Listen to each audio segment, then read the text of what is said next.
Come on. There's gotta be something. Oh! Hi! Didn't notice you there. Lenore, sweetie, keep the search going for me, okay? Thanks. Welcome to the Bookwyrm's Lair. I'm Jane Grey, the Book Witch, and I welcome you to the final episode of Vampire Month. Yeah. That. There's a mana storm going on over here. Nothing too serious, but it has given me a touch of Ravenloftian anemic fever. Gotta treat it by the end of the afternoon, or I'll be on a liquid diet and bathing in the blood of beautiful virgins and sunblock for the rest of my days. But never mind that. We've got a review to do. And I'm really excited about this one. I don't know what it has to do with vampires, but it's a classic and it's a favorite of mine. Ladies and gentlemen, this is Jane Eyre. What? Oh, my bad. This is Jane Slayre. Wait, what? Oh, son of a... If you've never read Jane Eyre, I don't blame you. I never would have, if not for a sophomore year English teacher. I was surprised, seeing as the rest of the year's offerings were depressing, that I enjoyed it. This was my first real dive into classic Gothic literature, and I'm really glad I took it. It was heartening as an awkward, shy teenager to read a story where the plain, shy, but clever heroine got a wonderful happy ending. You can find a really good breakdown of it through the infamous Spheres show. It's basically the story of an abused and unloved orphan, Jane Eyre, who breaks out of her lot to become independent and find love, lose it, and grab it back again. It's not a perfect story, but it's a very feminist-friendly tale and a good example of the Victorian Gothic novel. If you get the chance and don't mind the archaic writing style and aren't intimidated by long, old-fashioned books, give it a read. This book, on the other hand, I'll be the first to admit, I thought the idea of classic adaptations was awesome. I own a copy of Pride and Prejudice and Zombies. Have I read it yet? No, I want to finish the original first.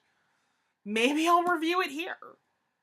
But if all horror novels based off the classics are this bad, maybe I'll just give it to a used bookstore and have done. Like Little Vampire Women, the novel doesn't start out all that bad.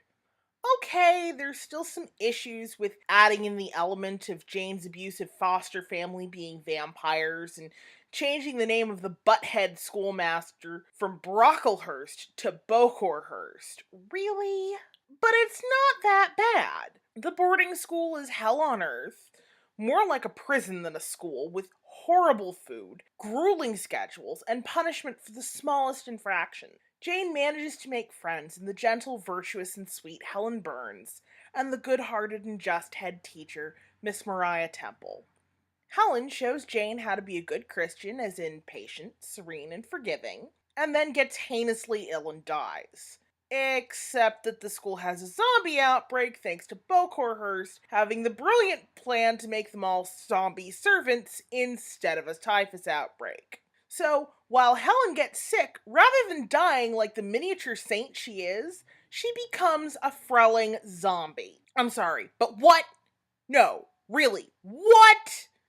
You have one of the most poignant and heartbreaking scenes in the narrative and turn it into an excuse for the heroine to start beheading things at the age of 11? I could forgive this, maybe, and I'll admit, the zombie subplot is kind of an awesome touch. But once again, as in Little Women, it was a completely different voice being written. Makes me so mad. Flames, flames on the side of my face. I just wanna...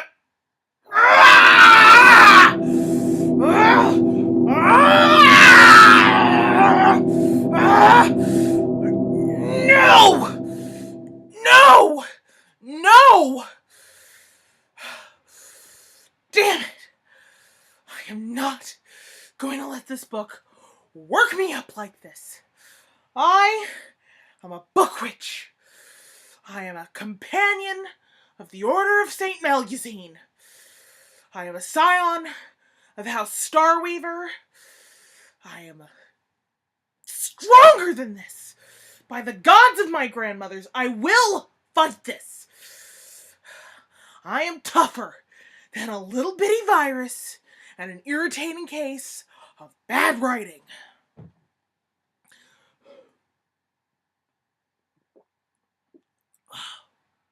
Okay, Jane, pull yourself together. You're a professional. The health potion will hold you until... Say, Lenore, how's that alchemy search going?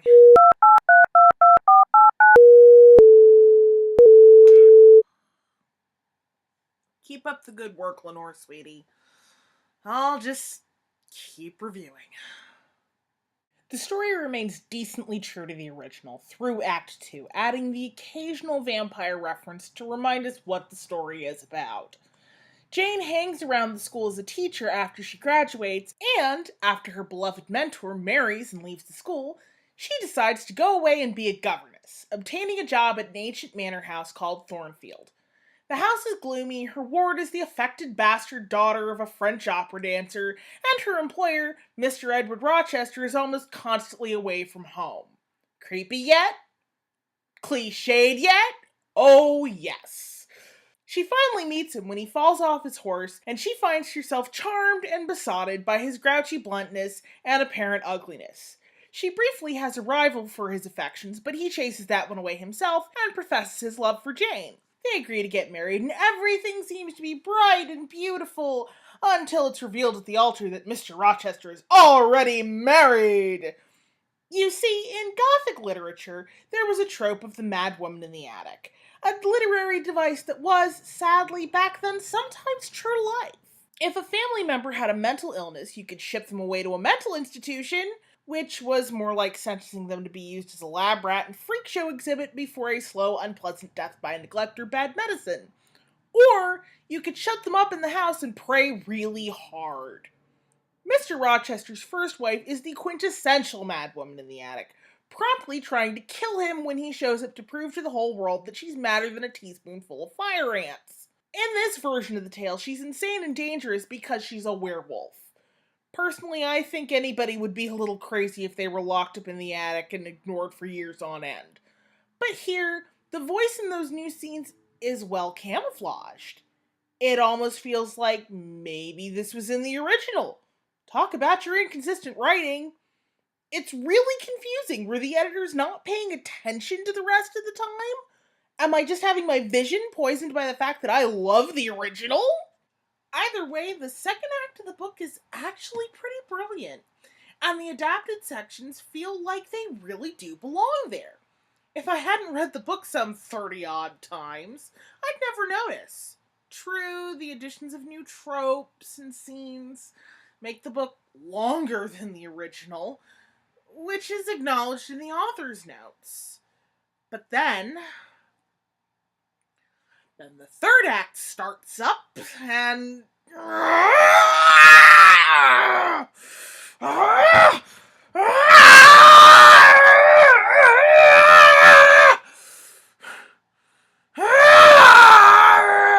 We'll be right back after a word from our sponsors, and once Jane settles down.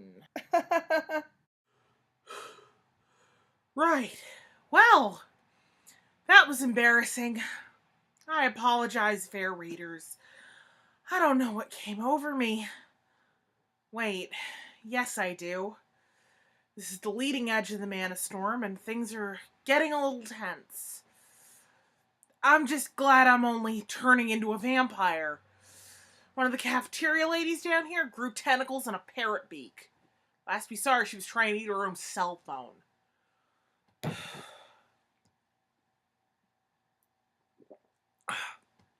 Lenore? How's it coming?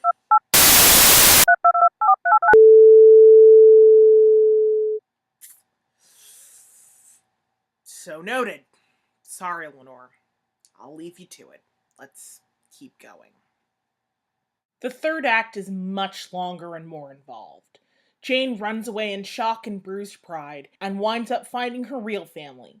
3 of her cousins, one of whom is a deliciously pretty but cold-hearted preacher man, St. John Rivers. Jane becomes a local teacher and then has a vision to bring her galloping back to the grouchy but somehow lovable husband. Redemption, happily ever after, the end. But suddenly the plot remembers that it needs to be made more modern, and suddenly there are whole chapters being added in vast swaths, with varying degrees of decency and subtlety. Monsters start appearing in the village, and Jane and St. John band together to protect the townsfolk and destroy all the monsters. It's ridiculous, considering the actual third act of the novel, which was sedate and refreshing after the passionate and supernatural tension of the second act, is now marred by this. The worst part is the fact that once again, poignant scenes are meddled with. Here, have an example. The most famous scene in the whole book, or as I like to call it, Charlotte Bronte makes the women readers root for the other guy. The scene originally goes a little like this. Jane, come away with me to India as my wife and we can be missionaries together. But St. John, dear cousin, we don't love each other. We will, eventually. But I love somebody else, even if I can't have him. You were made for labor, not love. Well, Jane.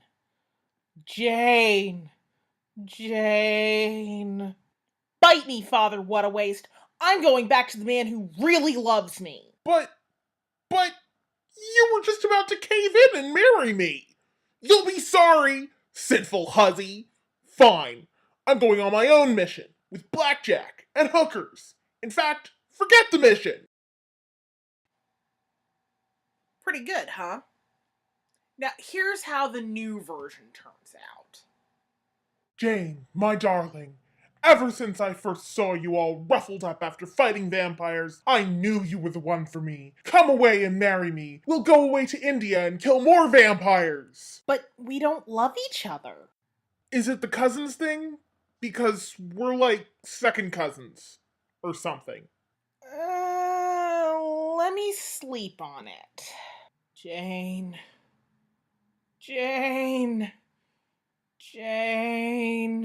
I can't marry you, St. John. I have to go back to my true love.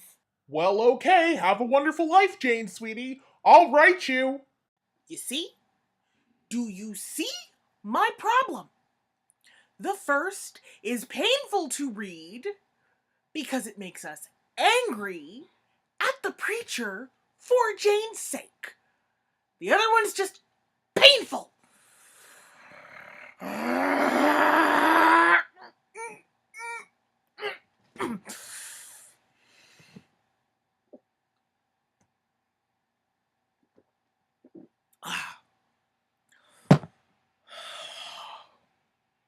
All right. Let's rate this sucker before I bite somebody. I wanted to like this book.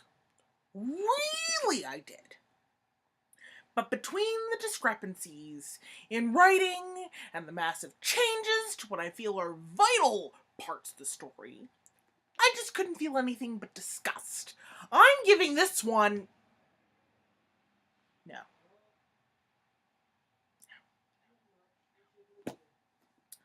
That's not fair. It's the sickness talking. It's the fever, not me. I'm not like this. Really, I'm not. I've got to be objective.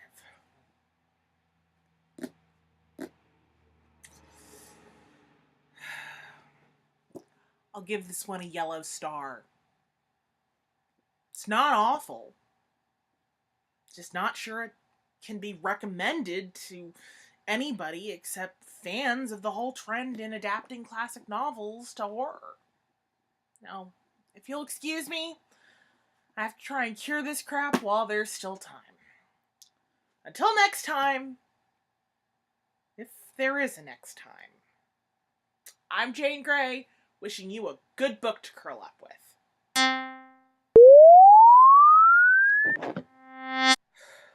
Give it to me gently, Lenore.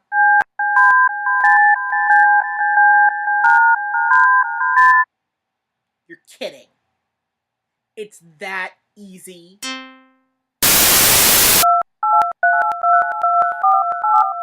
Why Point taken.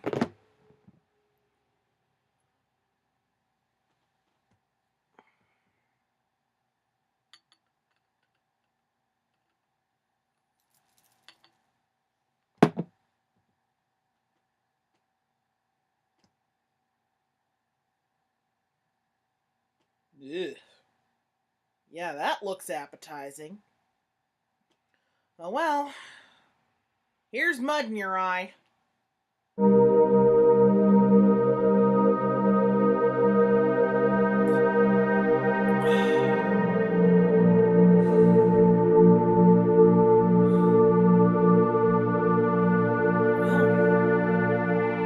glad that's over with. But I gotta wonder what else this storm's bringing us. Come into these arms again and lay your body down. The rhythm of this trembling heart is beating